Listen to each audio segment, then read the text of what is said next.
妈，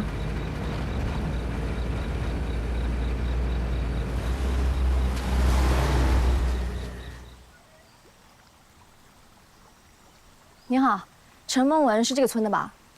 她怎么突然回家不去念书呢？这是从陈梦文家里带过来的，她自己写的退学信。她不念书了，她今天要嫁人了。啊？她家在哪儿啊？我们去找她。这家。走，走。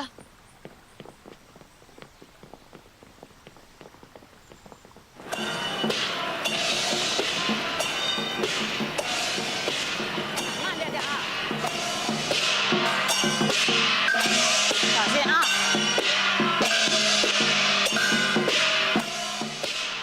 陈梦文，小心啊！陈梦文，陈梦文，陈梦文，陈梦文，陈梦文，我们有话要跟你说。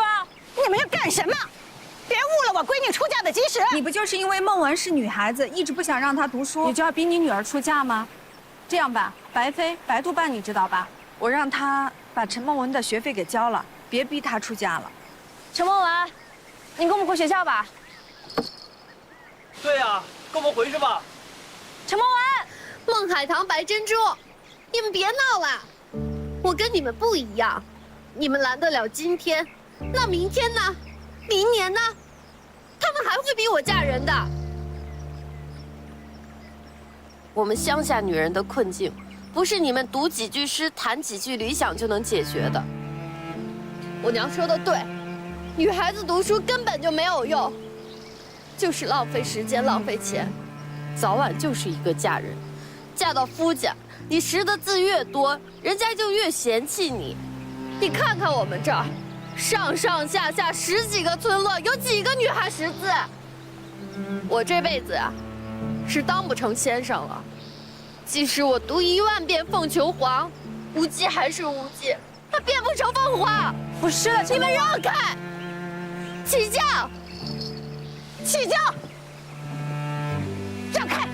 让开！快点！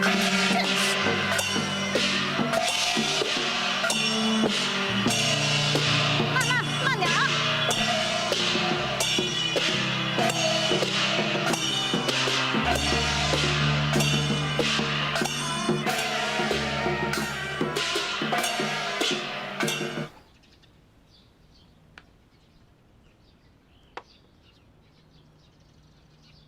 陈梦文的事情，我有一个想法，我想办间女学。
除了给李妈妈那份，其余的都可以拿来给你办学。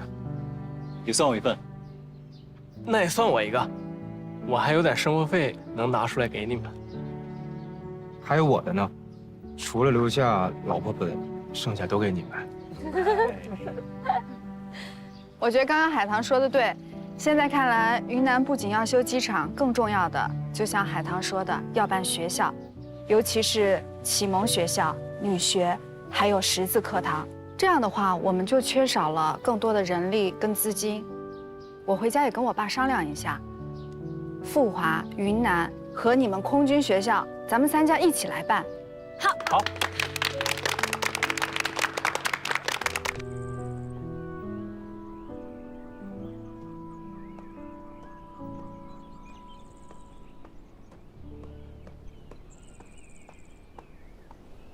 父亲，该吃饭了。哦，你来了。哎，来，看看，这个风洞实验室的设计图，快完事儿了。是吗？这个太好了，之前咱们在南昌造的那个风洞，可比加州理工学院那个大多了。可惜被日本人炸了，还没来及用呢。这次，咱们先建个小的，这个只有南昌的1/3，但是先用着啊。只要能测试我们战机的阻力和升力就行了。现在方案有了，钱，这样我跟队长好好跟教育长说一说，让航委会把这个钱给出了。好啊，那就看你们的本事了。哦，对了，来，快来。你不是让我把西山号再彻底的改造一次吗？我这次改了，你看，挂担架我摘了，整流罩摘了，还有起落这个照明也摘了。我还给你换了一台发动机。换发动机？你看。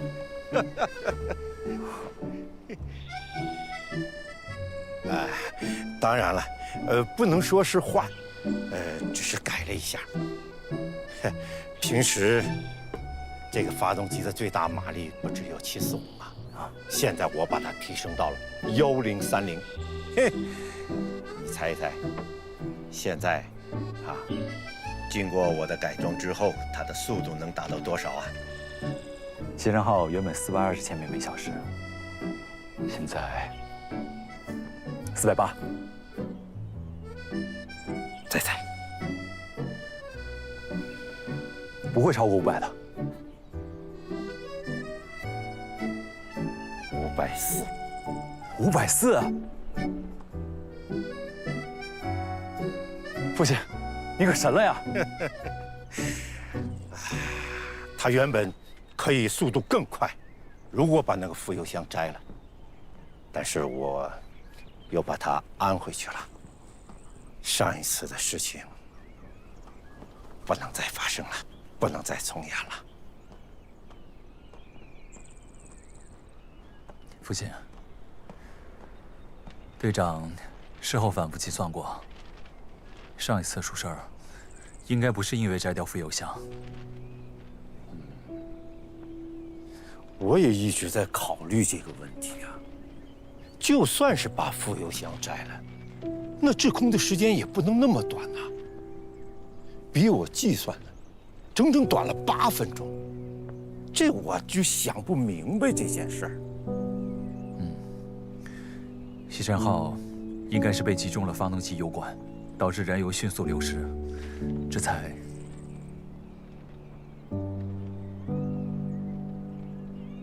这次这个西山号是谁飞啊？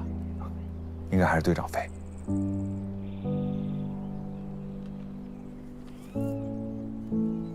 这个西山号也算是浴火重生了。你告诉那个开飞机的人，让他尽量用高烷值的燃油，否则的话，容易发生燃爆。父亲，如果燃油的烷值不够的话，会怎么样？空中滞留的时间会缩短，再就是我刚才说的，会发生燃爆。不过为了防止这个燃爆，我在里边加了烷基铅防爆剂。你问这个干什么？哦，没事，就突然想到了，随口一问。父亲，您为什么不亲自跟队长说呀？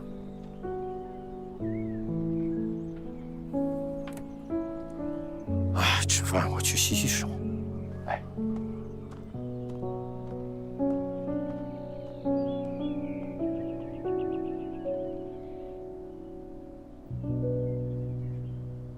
寒光中队的番号被撤销，我争取过，很艰难。但是，寒光，我为你们各位争取回来了。寒光的意义是什么？所谓寒光，代指民间，以我锋芒，护国护民。好，下面我宣布，寒光中队番号继续保留。队长张启到，副队长曾念桥到，作战官陈然到。张启，你和你的兵不能辜负寒光之名。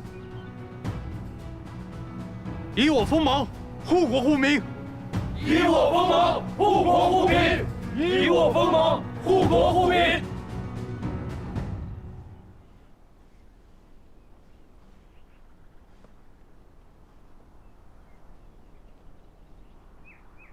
根据组织指示，你我现阶段的任务为竭尽全力，在此风云变化之时，维护抗日统一战线，继续协助国民党空军抗击日军。同时，也要警惕国民党的反共行为，还有投降主义。我的代号仍为纯军，也为纯良之心，千钧之力。张启同志，从今日起，你的代号为战卢。你可知道“战卢”二字的意义？战卢之剑，锋锐盖世。若国民政府一心为国为民，则剑在侧，铸其锋芒；若背信弃义，则剑飞弃，取其头颅，回归正义。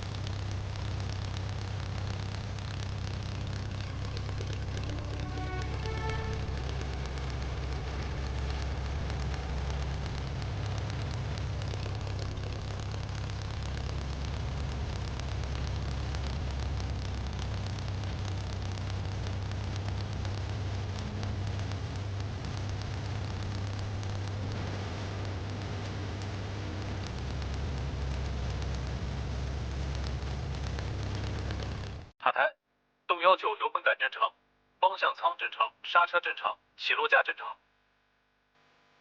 东119，准许开车。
接稿了。写完了。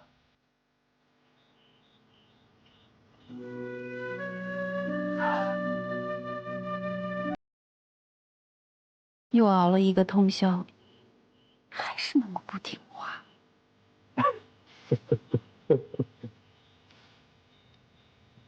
南山，在北平写书的时候，每天晚上你会做一碗芝麻汤圆，放些藕粉，放些桂花，再放些红糖。是啊，水磨汤圆，老家的。以后啊，咱们回了北平，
海棠姐姐，我爸爸的课改到了罗峰山，咱们得早点去占位置，不然去晚了又占不到了。哎，丫头们，丫头们，你们警报带都带了没有啊？带了，带好了。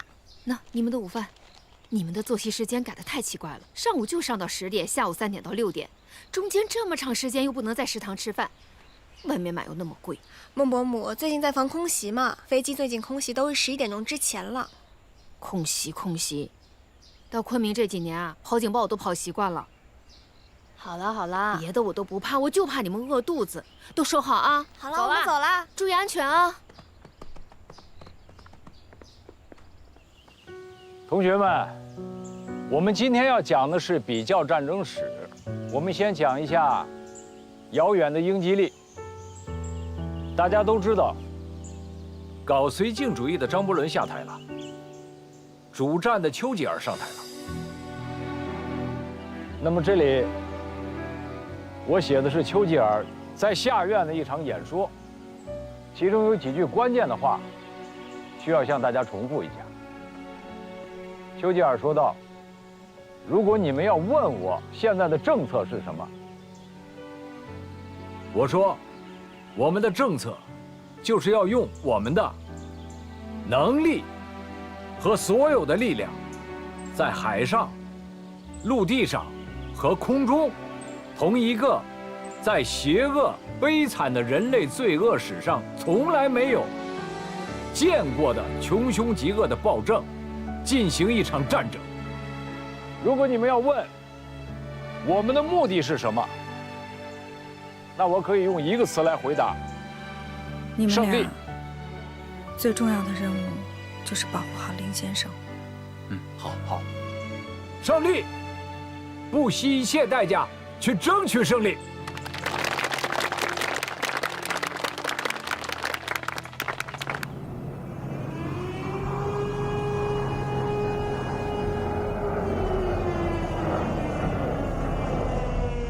敌机进入云南境内。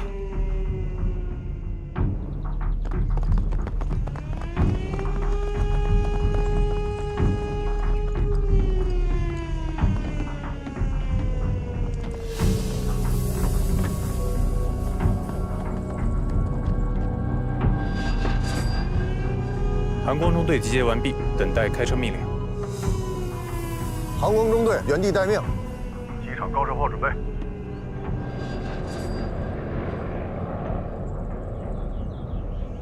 敌机进入昆明境内，有9架96陆攻，有零式护航。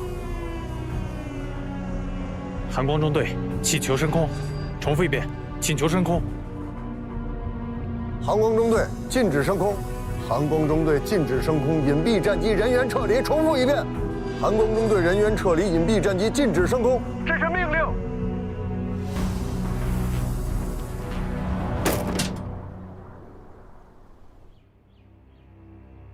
你知不知道这次日军派出的是新型96陆攻22型战机，还增加了大水炮式机枪塔，战斗力比之前11型强得多。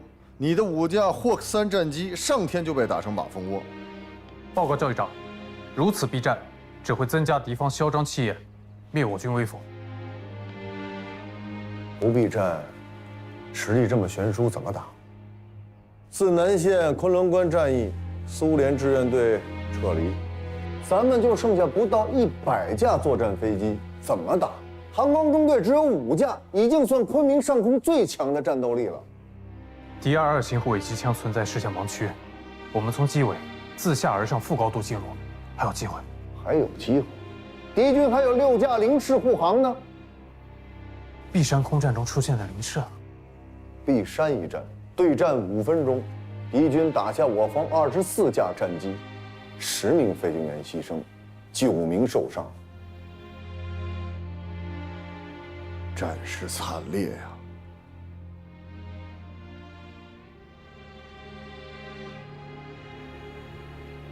老式战机的格斗性往往不能航程航速2个兼得，可敌人的零式2项都做到了，真是难以想象啊！我以航空学校教育长的身份再次强调，韩光中队一定要严格遵守命令。韩光中队是云南上空最强的战斗力，一定要恪守航空委员会跟航空学校的命令，以保护战机、以保存实力为首要任务。敌我战力悬殊太大，升空作战无疑是以卵击石。你要学会的只有一个字：忍。战事已经白热化，一再忍让，势必会延误战机。请教育长向中央航空委员会声明：近半年来，日机屡犯云南上空，我军4月升空获得胜利之后，一直在强调保护战机、保存实力，敌军气焰愈发嚣张，导致国土受损，百姓遇难，滇缅、滇越交通线屡次瘫痪。教育长，如此下去，云南肯定失守。我认为，应当拿出不畏死、不妥协的勇气，让敌军不敢再觊觎我西南交通要塞，绝对不能再忍了。武则天时代，丞相娄师德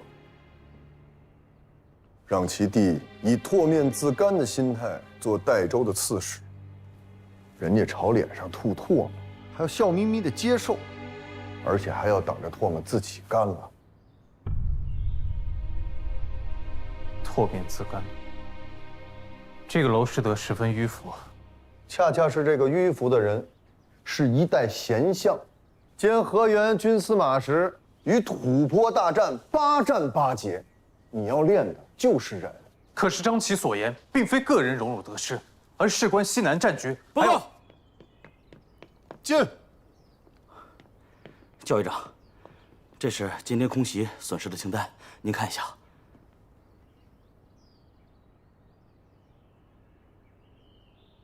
伤亡损失这么大，这个字呢，念我，我和你，我和他，我们。要理解现代的这个“我”字呢，要回溯到它的甲骨文时代。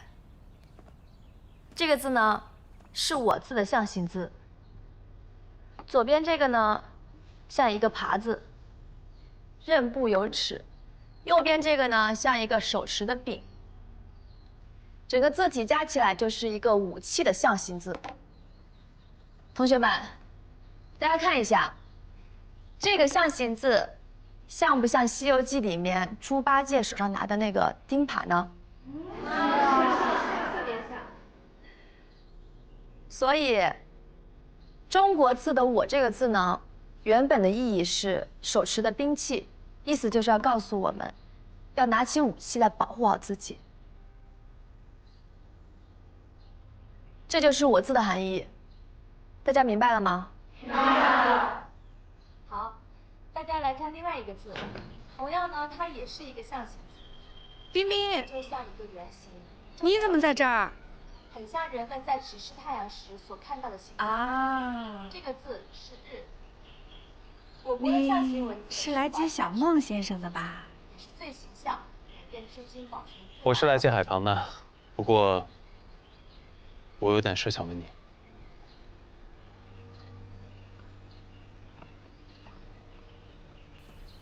什么事儿？坐。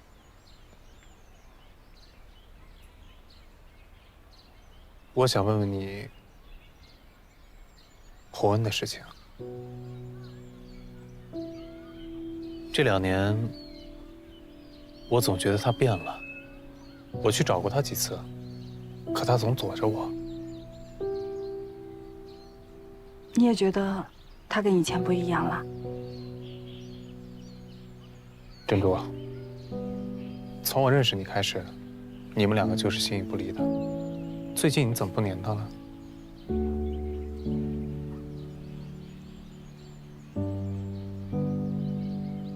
我一直觉得洪恩是一个身怀报国之志的有志青年，是以笔作战的英雄，是不惧强权、一身傲气之人。但现在看来，这应该是我一厢情愿希望他成为的样子。发生什么了？也没什么。你最近怎么样啊？我听我们家老头说，乌家坝执行避战，你们几乎升不了空。是啊。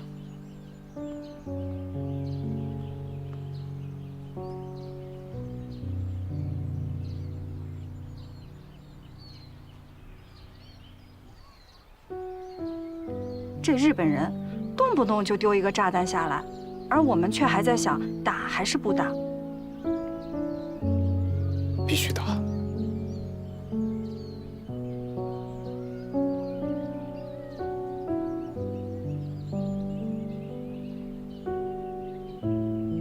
洪恩，要有你这样的志气，也不会路越走越窄。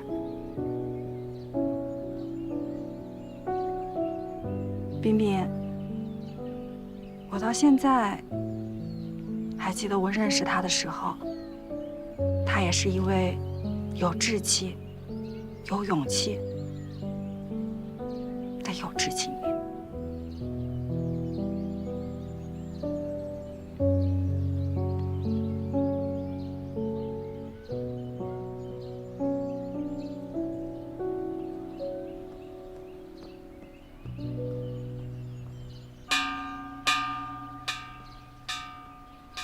好，今天的课就上到这里了。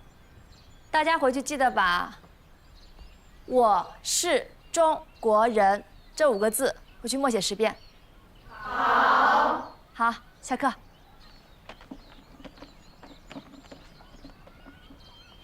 再见。回去记得默写啊。好。张启。张启，你怎么来了？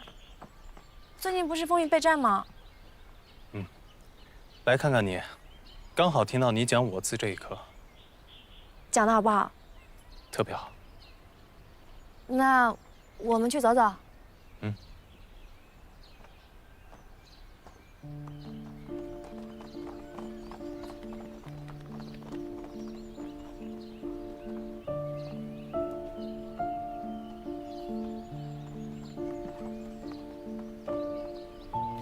前2天搞轰炸，我们这一片损失特别惨重。日机投了烧夷弹，一下就可以烧10到15分钟，燃烧温度可以达到3000摄氏度，所以根本就没有灭火的可能。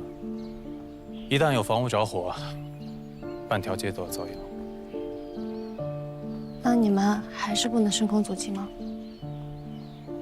依旧是避战，不让我们升空。海棠，作为军人，眼看着昆明被烧成废墟，却不能迎敌。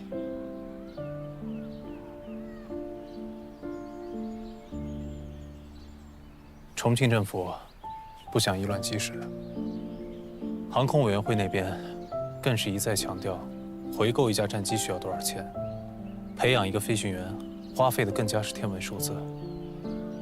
相反，老百姓的命在他们眼里却是一文不值。为了保留所谓的实力，故意缩在一角，让昆明成为一个不设防的城市。海棠，作为军人，我很难受。这不是你的错。你猜我为什么会想到要讲我字这一个？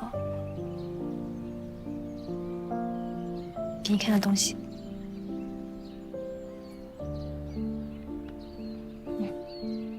这是群社同学自己出钱印的。论持久战，毛泽东。对。傅华同学都看这个。无论左中右哪一派，大家都看这个。民主墙那边，大家经常吵成一团，但就是这一篇，大家都吃苦的。你看这段，日本人敢于欺负我们，主要的原因在于中国的民众无组织状态。还有这儿，如果动员全中国老百姓的力量，就造成了陷敌于灭顶之灾的汪洋大海，造成了弥补武器等等缺陷的补救条件，造成了克服一切战争困难的前提。我们讨论过了，每一个中国人，不管手上有枪没枪，不管是军人还是平民，国难面前，人人皆兵。所以，你是想让女校的同学也理解到，我们必须用武器来保护自己。如果人人都有这样的觉悟，中国如果只剩一座城市，我们也绝不轻易言败，绝不投降。就算日本人有战机、有坦克、有烧鱼弹，又怎么样？我们也不怕他们。我的海棠，气势比那些官员强很多了。毛先生这些文章写得太厉害了。他说了，抗日战争需要经过3个阶段：战略防守、战略相持、战略反攻。毛先生说，第2个阶段是最困难的时期，但也是一切的关键。中国能成为独立制国家，或是沦为殖民地，就要看这个阶段全民族的努力成果了。所以张琪，我们打的是持久战，不是一战定胜负。我虽然是女孩子，但却很有信心。你长大了。啊，还有一个好消息要告诉你，英代立法考的2稿出来了。书稿丢失才7个月，这么快？是康先生帮宁波一起写的，而且如果只是复写的话，只需要4个月。他们这一次加了新的研究成果，才花7个月。林伯伯说了，这本书出来以后，可以与日本所谓的华夏幸氏腰斩正面对比。林先生也是个斗士。林伯伯说，与豺狼对峙，不能躲避，不能惧怕，要迎着他的眼睛，狠揍他的鼻子。所以张琪，昆明不能成为你刚刚说的不设防城市，我们应该让敌方畏惧，让他们害怕。还有别的办法，让他们不敢轻易冒犯我们吗？别的办法？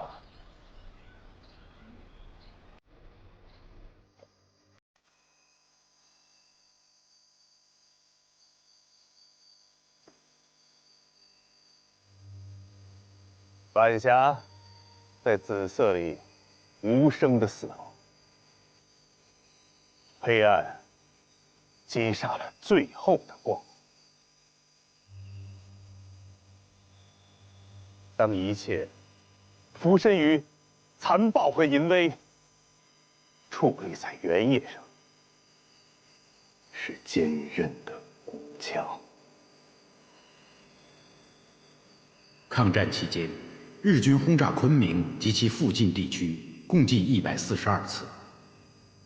日军选择轰炸昆明，是因为昆明有2条重要的国际交通线，是承担运输抗战物资、医疗用品、战争给养的抗日战略基地。因此，在抗战中，昆明是除重庆之外遭受轰炸最严重的省会城市。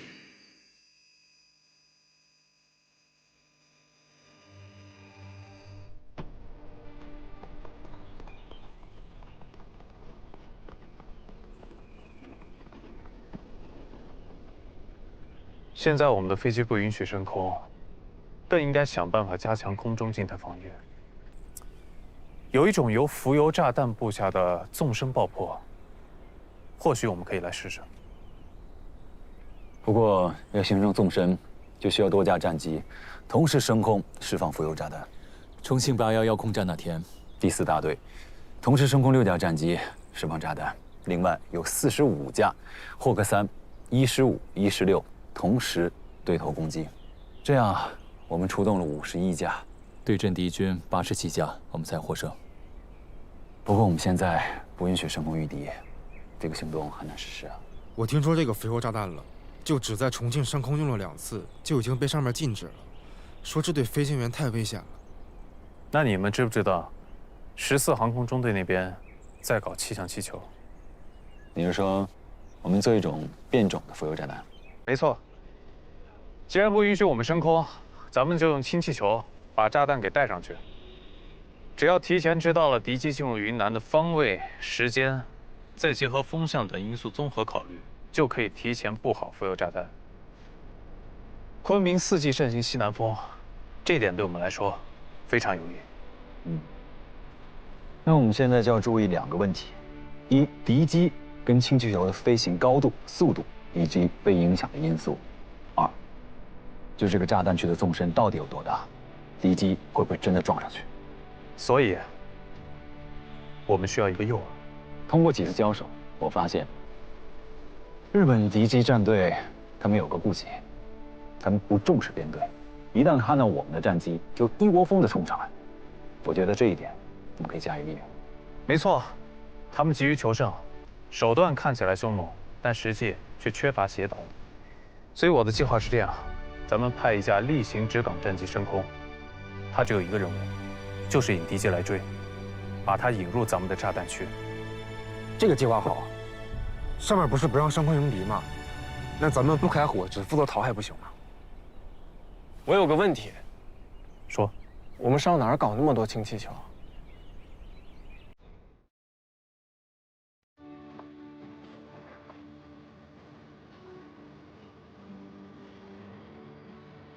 父亲，生产氢气的原料实在太少了，幸亏你想到啊，从飞机上把铝口水代替了，可帮我们一个大忙啊。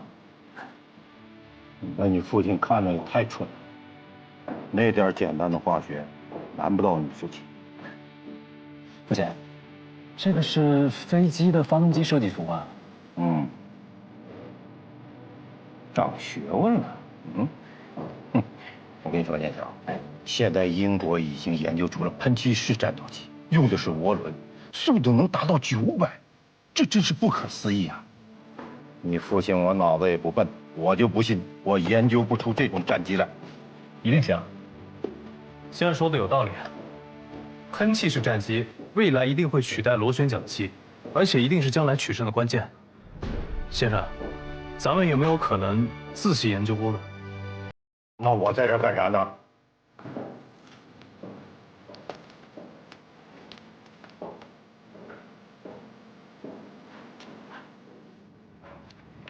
先生您看，这个公式能否应用在涡轮设计当中？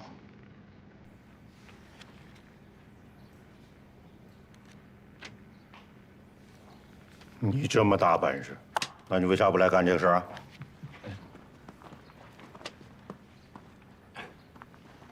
没事，我父亲就这性格。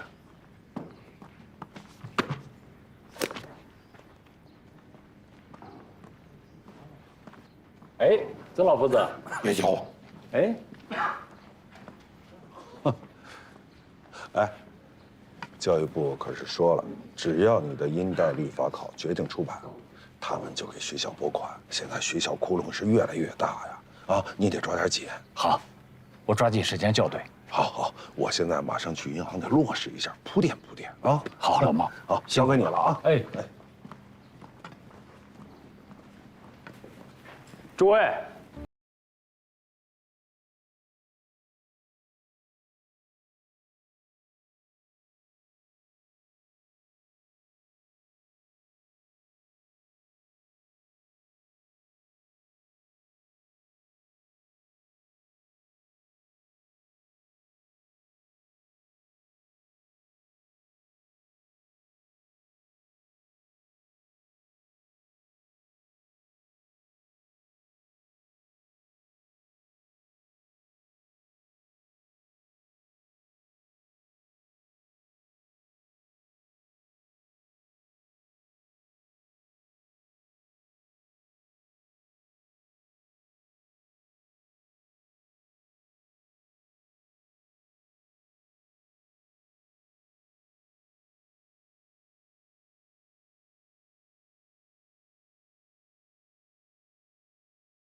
回家。现在，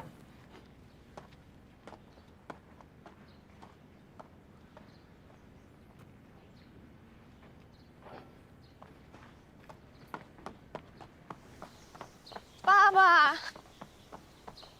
爸爸，你怎么了？爸爸，怎么了？爸，赶紧回家。爸，你别生气呀。太不像话了！当着这么多人的面，他把自己的手绢给了曾建桥，我怕是他把自己的心给了别人，他自己还不晓得呢。你就消消气吧，你跟女儿怎么都不对劲儿了，你就不能理性一点呀？我怎么理性啊？啊？你是没有看见他看别人那个眼神，还有他脸上那个笑。你养了他这么多年，我怎么没有看到他对你这么笑我？啊，我能不生气吗？我。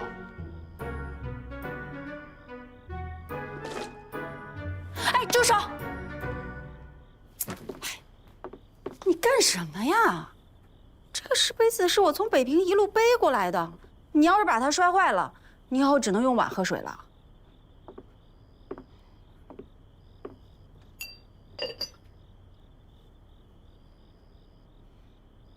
浅莹从小就被你宠着，没有见过你发这么大的脾气。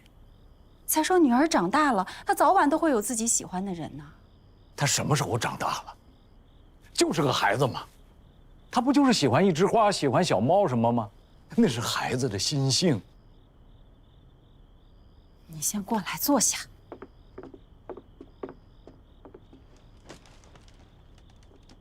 你想让浅英陪咱们一辈子啊？一辈子就一辈子，我养她。你看你说什么胡话！这个家里，谁是任性的孩子？嗯？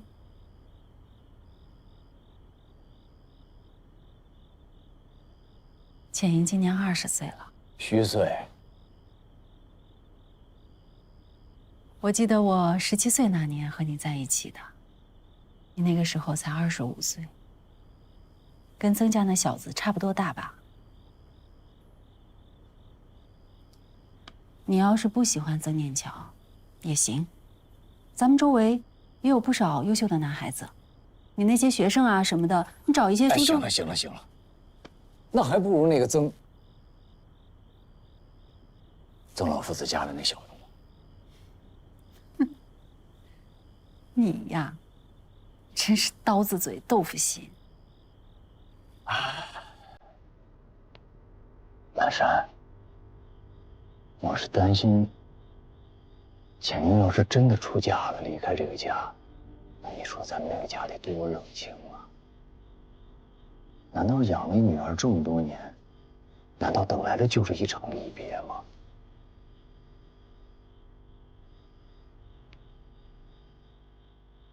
你还记不记得我出嫁的那一天？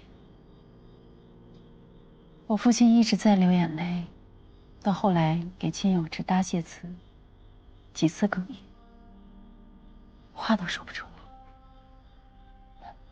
后来这件事情一直被叔叔姑姑们当做笑话来说。我当然记得，他那天给人家敬酒，他手里拿着杯子，但是他这手一直在抖，酒洒了一半，别人就说他是故意的，不诚心。对对对。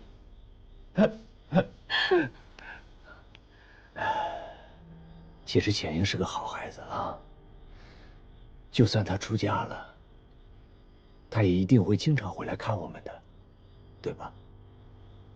当然会。她永远都是我们的女儿，你也永远都是这个世界上最爱她的男人。那当然。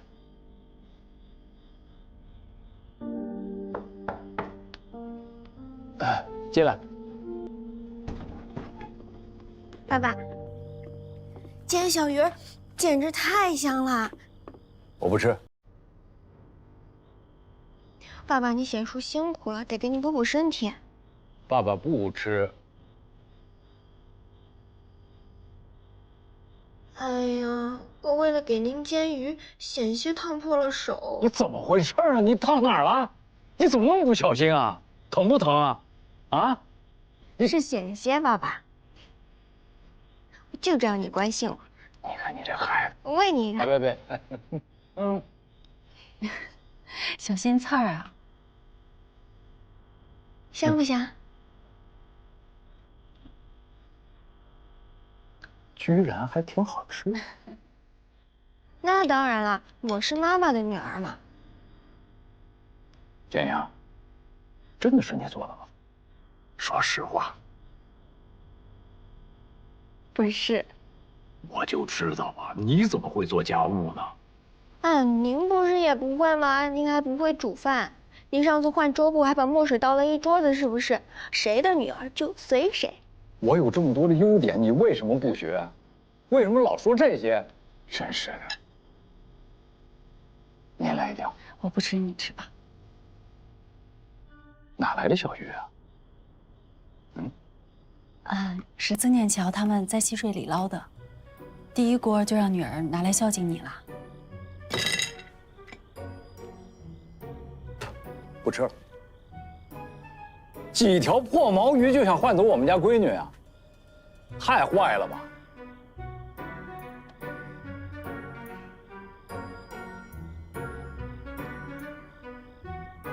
我看出来了，你是知道这件事情的。你们母女两个人串通好了，是吧？就是骗我一个人，对吧？说话！哎，爸爸，你是全世界最好的爸爸，最疼浅音了。浅音第一个爱的人是爸爸，最爱的永远都是爸爸。你看啊，这可不是我教他的，这都是遗传你。怎么叫遗传我呢？当然遗传你了。你追我的时候说了多少肉麻的话呀？真的吗？说了什么？我听听，我听听。哎，我听听。你怎么当着孩子面讲这些呢？哎呀，爸爸，你说一说，我听听。别闹，浅英，真的，爸爸有2个问题要问你。你是喜欢上曾念桥了是吧？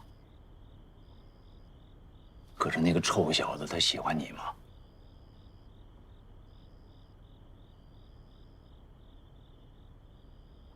他不喜欢。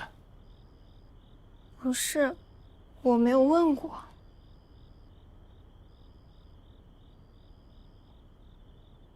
爸爸，是我做错了吗？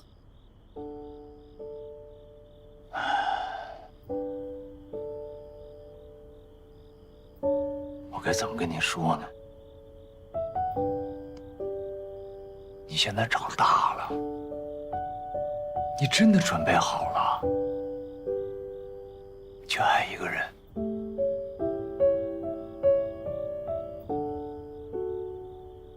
是的，是的，爸妈。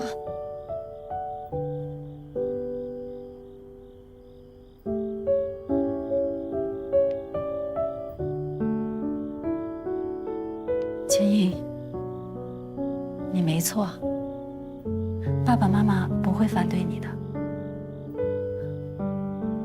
好了，你先去睡觉吧，时候不早了啊。晚安，爸爸。晚安，妈妈。晚安。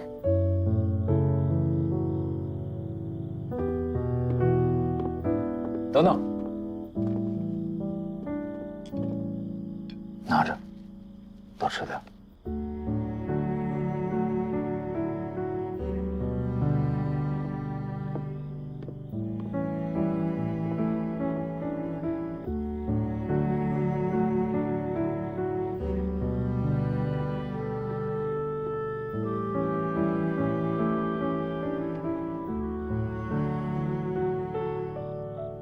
女儿的事儿是喜，不是愁。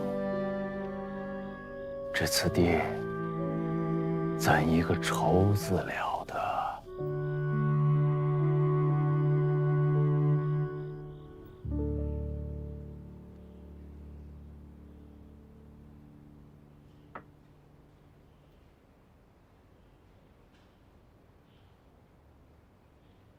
これより文化新聞です。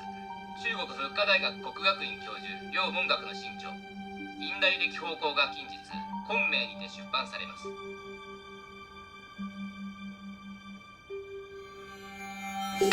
我听说了，凌文月下周有个正式的发布会，他重写了一部殷代历法考，但白督办每天派人重点保护他，我也不能明着下手啊！一定要拿到五鼎奖。只要凌文月手上没有五鼎奖，所谓的殷代历法考就是无本之木，明白吗，陆先生？冈山先生，五丁甲线索全无，但凡有一点线索，我都会帮你的。我看这生意就算了。陆先生，忘了跟您说件事，我送给你的静安油田上个月有了进账。我通过仰光银行汇到您在日本家人的账户了，我想他们都收到了吧？对了，我听说贵国有个军事委员会调查统计局，这2年一直在执行一项所谓的除奸令，什么张小林、傅小安，可是杀了很多与我日本国交好之人呢。陆先生，您仔细想一想，如果被军统知道你我之间的交道有这么多年，他们会如何对你啊？我看你是想让我永远下不了你的船啊！当初你上我这条船时，可没人逼着你，你自己应该想清楚，陆子怡，你要想一辈子左右逢源，那是不可能的。摆在你面前的有2条路，要么继续为我办事，未来与尊夫人、令公子团聚在虚日旗下；要么身死军统之手，遗臭万年。陆先生，你自己选吧。再见。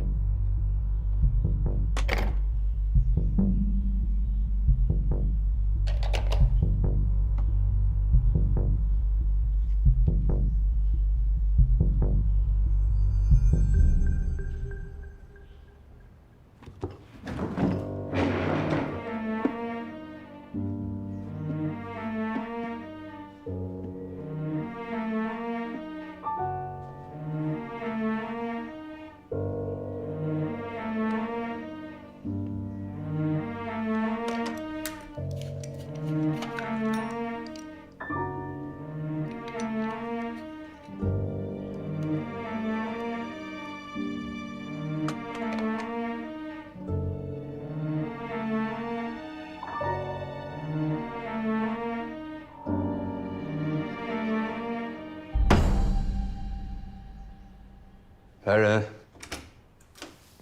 楚座，把徐科长叫过来。是。我按照处座的吩咐，每天都检查，处座的办公室绝无窃听设备。处座，跟日本人的来往是不是先停下来？我这跟您挣点外快，没必要搭上脑袋，您看是不是啊？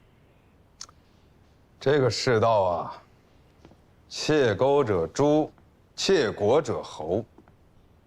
杀个汉奸，那都是给国民看的。委员长自己不也和中国派遣军总司令部谈判吗？去年那个备忘录，只要承认满洲国，再一同防共，保证重庆政府与汪精卫协力合作，日本便可撤军。要不是担心重庆政府被民愤先倒，他早就签这个字了。处座，那您的意思是？我这么和你说吧，你手上这点事儿，沾的不多，还甩不掉，足以让军统收拾你的小命。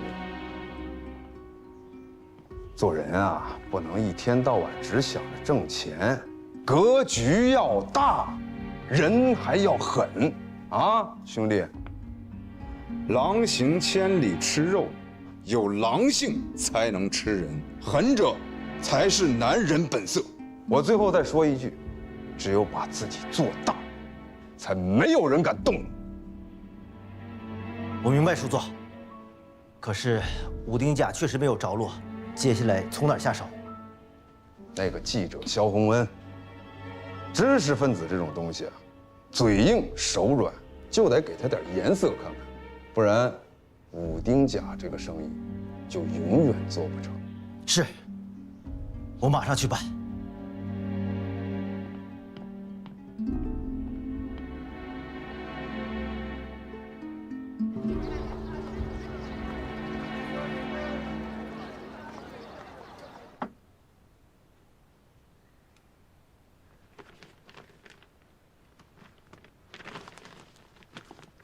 我去趟印刷厂，你们先忙啊。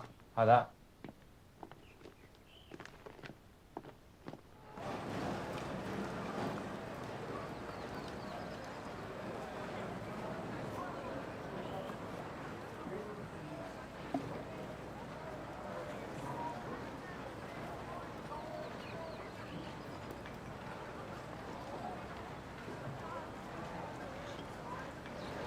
我跟你说，有件事啊，一直瞒着你姐。如果有一天她知道了，我肯定会吓一跳，说不定啊还会觉着，原来李东来这么了不起。什么事儿？我不告诉你。那这样，吃了这个，我就给你说，我不吃。啊，好，那我也跟你说。你是海棠的弟弟，又是我兄弟，哥们儿啊，我信得过你。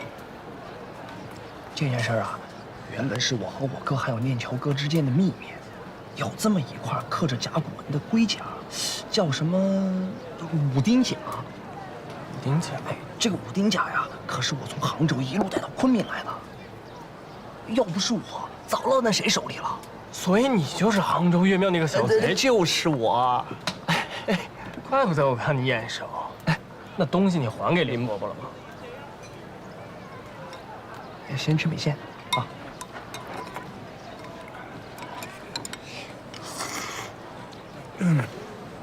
大表哥哟，洪哥，嘿，你们俩怎么在这儿啊？哎，来坐，来，洪哥吃饭了没？我请你吃米线。别说，还真有点饿，但是心意我领了，还是我请你们吧。老板，来一碗过桥米线，多放点辣啊！哥，我跟你说，有件事你绝对想不到。什么事儿啊？你还记得来昆明前那个在杭州岳庙换走林伯伯盒子的小贼？就是李东来。什么？真的假的？你小子真行啊！谢谢啊。哎，对了，那后来这东西还给人家林伯伯没有啊？他丢了东西，你不知道有多着急，神志都恍惚了好几天，对吧？我那个东西逃难的时候丢路上了。啊？对了，黄哥，你干啥去了呀？哦，我去了趟印刷厂交青印儿。你们呢？去气象站取气象报告，姐夫要的东西。哎，他最近跟海棠怎么样啊？好着呢，怎么问这话？啊，没事儿，就觉得他们老不结婚啊，有点奇怪，担心他们呢。你就放心吧，我姐夫整天眼里只有打仗和我姐，他哪有空想别的女人啊？而且我姐夫，他表达爱意的方式和别人不一样。你没看见我姐窗前那个风铃吗？我哪有机会去海棠的房间看她的东西呀？啊，怎么了？我姐不是喜欢甲骨文嘛？啊，她就用一小块甲骨做成风铃送给我姐。我有一次偷偷溜进我姐房间的时候，问她这是什么意思，她只说是个典故，是谁送的也不说。哎，对了，那甲骨上还刻了3道红色的划痕。哎，海晨，我有件事想问问你啊，你们空军学院最近还招人不？我回头帮你问问。晨，啊，切记，帮我们找到五丁甲。五丁甲背面3道划痕是红色。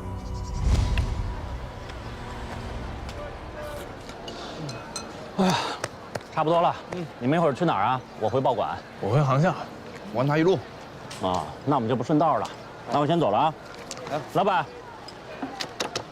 啊，大北哥再见。黄哥再见。再见。走了，走。好好的啊。哎。提醒你一点，要什么龟甲呀、兽骨啊这些的，对谁也别提，大表哥也不行。啊。走吧。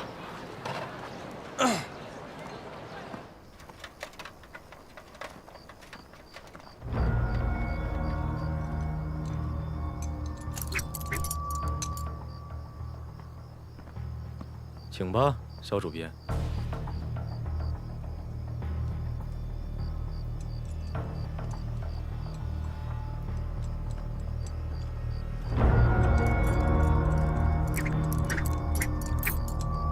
肖主编，等你好久了。你们要的东西我都已经给你们了，又要干嘛呀？好像不对吧？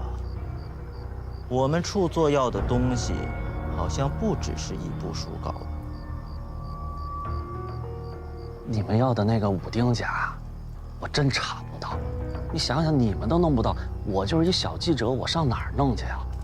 你可不是小记者，你是《新知报》堂堂大主编。我跟你说，拿到五丁甲之前，你脱不了身。我真弄不到。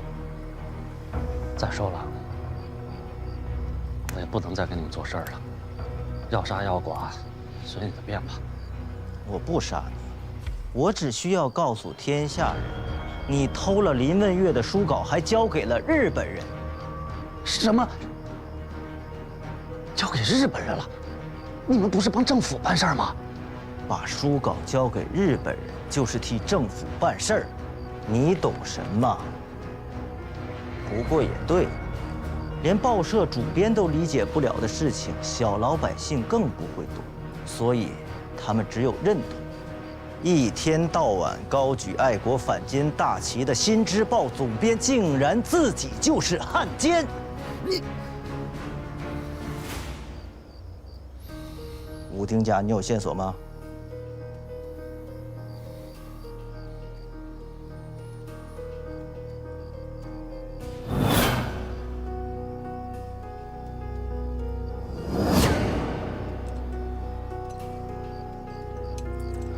行，你先把这收起来，这么多人呢，一会儿误伤了。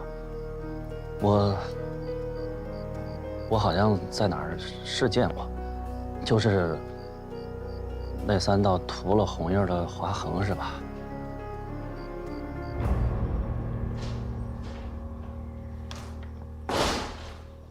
初座，初座，我查到了，是张启，张启，您看看。别急，慢慢讲。萧洪恩说，张启做过一件手工，是用龟甲做的，上面有3道红色的划痕。张启一定是见过武丁甲。初座，您还记不记得，金智烈那个助手说金智烈把武丁甲给了他一个故人？咱们查来查去，只查了林文月、孟无染和曾念桥，就没想到张启那儿去。我刚才查了张启的履历，他在航校履历表上只填了美国的军校，民国21年入学。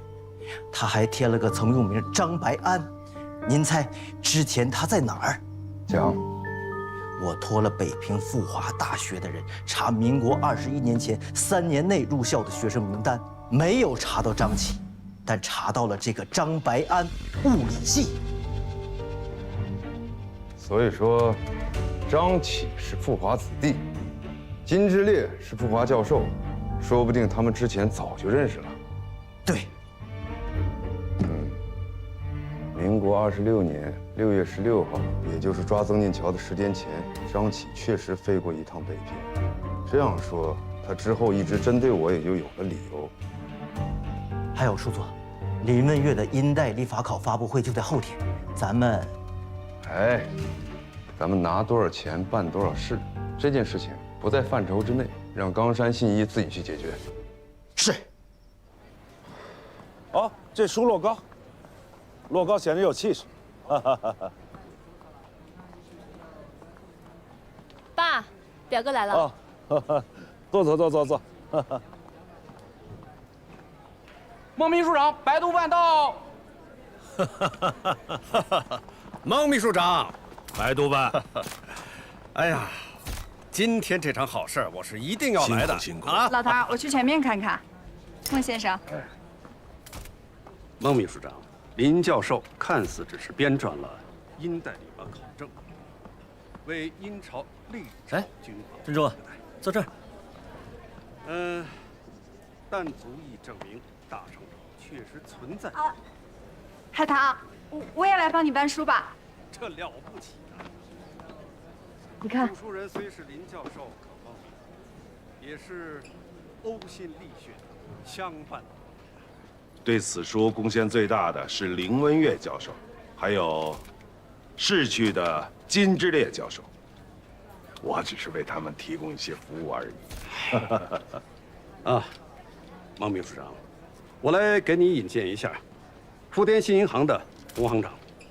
胡行长，你好。胡行长，我早就说过，富华一到昆明，云南满壁生辉呀。就这一本殷代立法考，就足以奠定了我们昆明为整个亚洲文化堡垒之地。白督办所言极是，我富滇新银行也没带什么贺礼，本票一张，随时成对。我先代表富华谢谢胡行长，请。林教授到。好，主角来了。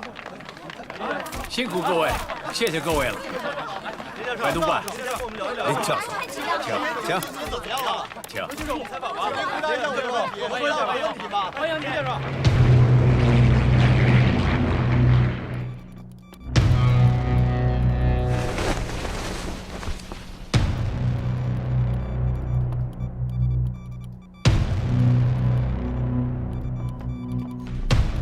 报告，敌机进入云南境内，8架96陆攻22型，2架临时护航。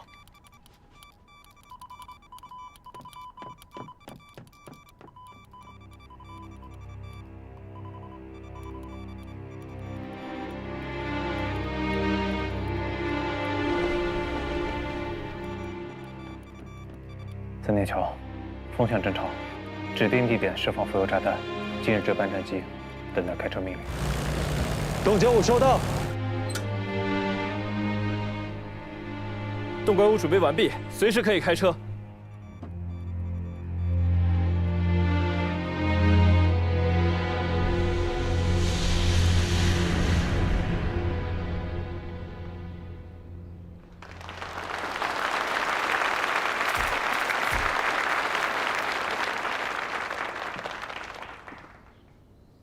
感谢各位能来到殷代立法考的发布现场，请允许我向大家介绍一下，民国19年，我和复华大学的金志烈教授，在河南安阳的小屯，发现了大量刻有文字的龟甲和兽骨。林先生，在，怕是在说假话吧？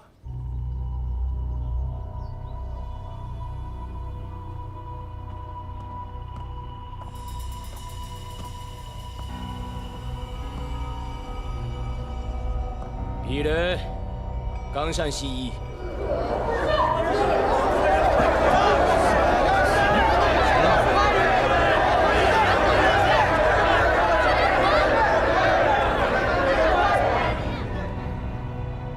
冈山先生是学者，也是远道而来的朋友，请大家稍安勿躁。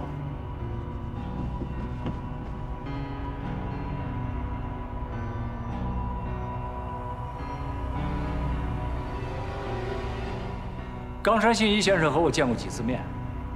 既然自称是学者，这里也是学术的殿堂，那么我们就应该让冈山先生把要讲的话说出来。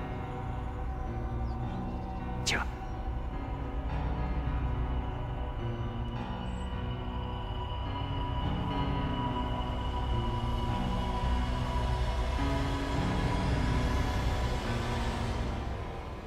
林先生，我不远千里从日本赴昆明，只为问先生几个问题。请讲。林先生可承认，殷代历法考一书是计算殷商历代先王在位时间和大事历法，理论的基础是架于金先生和林先生于民国19年发现的刻字龟甲武丁甲，对吗？没错，武丁甲是非常重要的佐证。那林先生，你能拿出甲片吗？非常遗憾，在杭州丢失了。哦，所以说林先生并无佐证，对吗？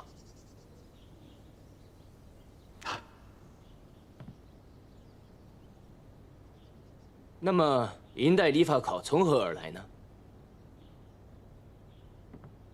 冈山先生，我们的论证是这样的：在龟甲上面找到真人的名字，在不同的龟甲上找到相同的真人名字，找到他们彼此之间的联系。我们通过实物、史料、史记进行二重论证。根据我们的推断，这个龟甲出自于殷商王朝的武丁时期。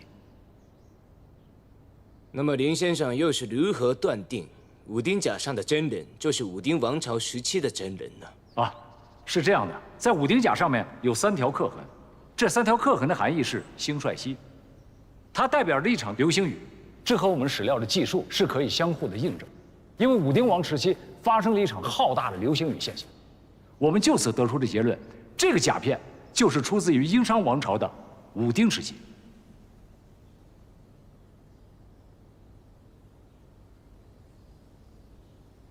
那好，林先生，我再问您最后一个问题：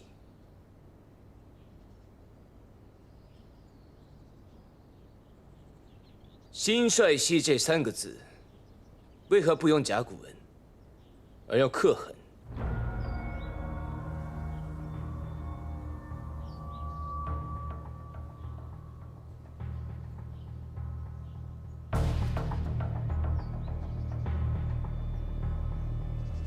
林先生，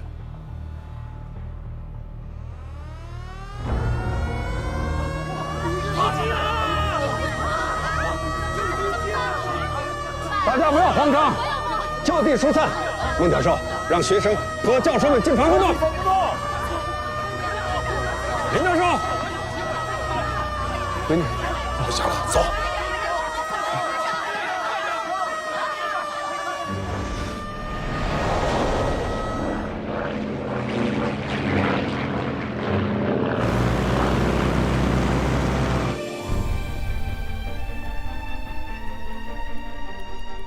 东拐5，起飞。东拐5收到。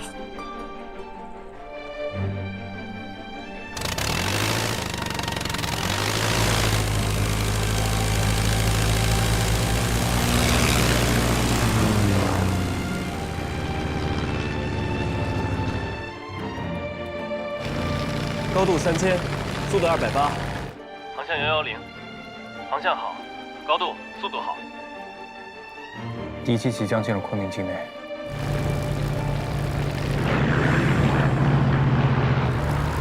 看见敌机了，浮游炸弹准备完毕。东拐5引导，注意安全距离。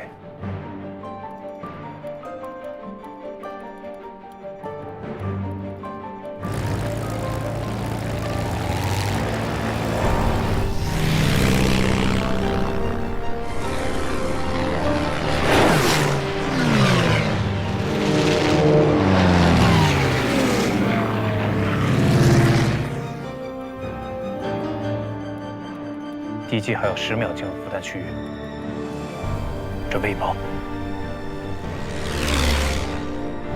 これなんだ？小気球か？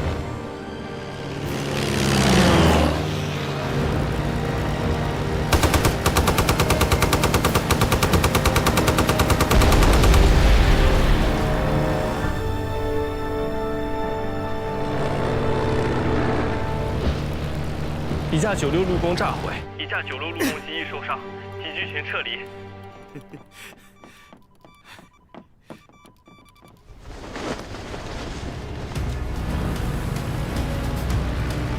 风向怎么变了？东南方。糟了，浮游炸弹区发生向西北方向位移，失去空中屏障。重复，失去空中屏障。糟了，敌机群开始掉头了。马上东拐5赶紧回来。东拐5撤离，曾内桥引爆剩余浮游炸弹，以免误伤民众。是，东95收到，立刻引爆。这是老天爷跟咱唱的对台戏啊！一毁一伤，赵启，你们已经尽力了。教育长，现在敌军士气正弱，韩光中队申请出战，还有2架零式呢，申请驳回。 7号的惨剧难道要再发生一次吗？我教过你，忍。忍字，上刀下心。可如果一直忍，这把刀就会插进心里。娄师德若无与吐蕃8次大战，那么唾面自干，到头来就只是个笑话。如果今天我们不乘胜追击，让敌人再次看到我们的怯懦，那整个大破方，在敌人眼里，就是唾手可得。 不行，敌人的大方针未变，你现在要升空对战，就是抗命。那就让我来抗这个命。今天这件事情，与教育长无关，与韩光中队也无关，唯有勇气，才能让敌人心生怯懦。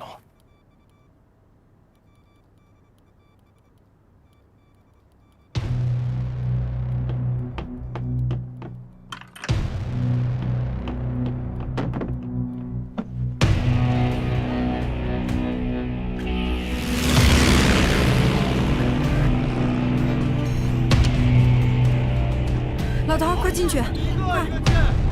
大家快点儿，快！大家往里边走，快进去，快！